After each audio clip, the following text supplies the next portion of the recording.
nous sommes heureux d'accueillir ce soir sur l'antenne d'Europe 1 l'une des grandes voix des droits de l'homme en Russie, Madame Zoya Zvietova. Bonsoir Madame.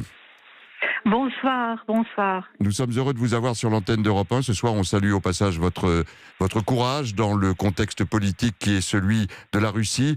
On voulait vous avoir ce soir sur l'antenne d'Europe 1. On est très inquiets. Les nouvelles qui parviennent de Moscou font état, selon son avocate, d'un empoisonnement concernant l'un des grands opposants, Monsieur Navalny, qui était emprisonné depuis mercredi et qui a été transféré aujourd'hui de la prison vers l'hôpital. Est-ce que vous avez, vous, des informations sur son état de santé? J'ai entendu dans les informations russes que Alexei Navalny était transféré de l'hôpital au bureau de police où il devait passer 30 jours incarcéré. Et tous, on est très inquiets parce que on sait qu'à l'hôpital, on lui a fait quelques piqûres de prednisolone et les médecins officiels disaient que c'était une sorte d'allergie normale il n'y a aucun danger, tandis que les médecins qui avaient surveillé Navalny pendant déjà quelques années, donc ces médecins, disons personnels, sont très inquiets et disent que il peut s'agir vraiment de toxication, d'empoisonnement par des éléments chimiques. Et ce qu'ils ont pu faire, ils ont pris les vêtements d'Alexei Navalny dans son t-shirt dans lequel il était hier et aussi un drap dans lequel il dormait dans ce bureau de police et ils les ont emmenés pour faire dans un des pays d'Occident pour que les médecins indépendants peuvent faire une analyse et comprendre si c'était vraiment un empoisonnement, de quoi il pouvait s'agir et est-ce qu'il y a un danger pour sa vie ou non. Donc on va suivre évidemment ça avec grand intérêt parce qu'il ne s'agit pas de n'importe qui. Alexei Navalny est l'un des principaux opposants à Vladimir Poutine. Il a été emprisonné parce qu'il y a en ce moment à Moscou des manifestations qui réclament plus de démocratie, notamment pour les élections locales de septembre prochain.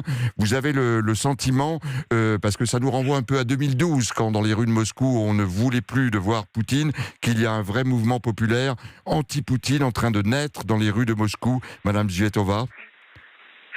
Écoutez, oui, beaucoup de gens, beaucoup de journalistes et des experts politiques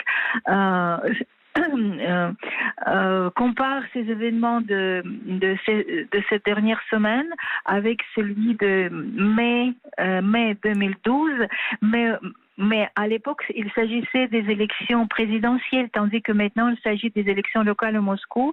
Et on voit 17 candidats d'opposition qui voulaient se présenter aux élections locales pour le gouvernement de Moscou, pour le Parlement de Moscou.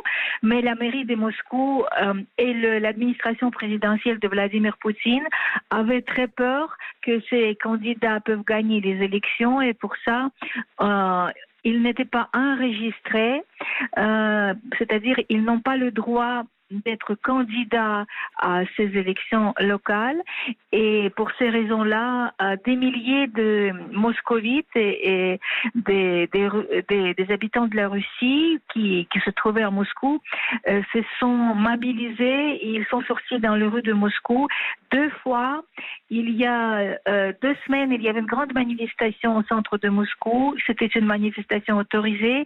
Il y avait plus de 10 000 personnes. Oui. Et ce samedi-là, il y avait une action non autorisée qui était violemment réprimée, parce que oui, on parle de 1400 arrestations notamment, mais vous avez le sentiment qu'il y a une foule là déterminée face à Poutine, ou que l'appareil répressif est tellement puissant, on vient de parler du chiffre 1400, que ces manifestations seraient aujourd'hui un peu vaines? Écoutez, non. Les gens, moi, malheureusement, je n'ai pas assisté parce que j'étais pas à Moscou en ce moment. Je n'ai pas assisté à cette manifestation. Mes deux fils ont assisté. Ils m'ont raconté que c'était vraiment violent, les répressions de la police, mais en même temps, les gens qui ont participé dans cette manifestation, pour la plupart, c'était des jeunes de 20 ans, 40 ans. Les gens, ils n'avaient pas peur. Et les gens ne voulaient pas partir malgré toutes ces répressions, malgré ce que la police était violente. On passait les gens en tabac. On a vu, il y avait presque 100 blessés, les gens qui avaient des blessures.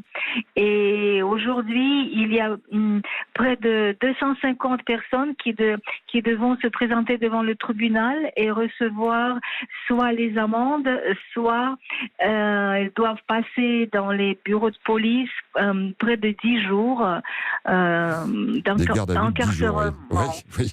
Voilà.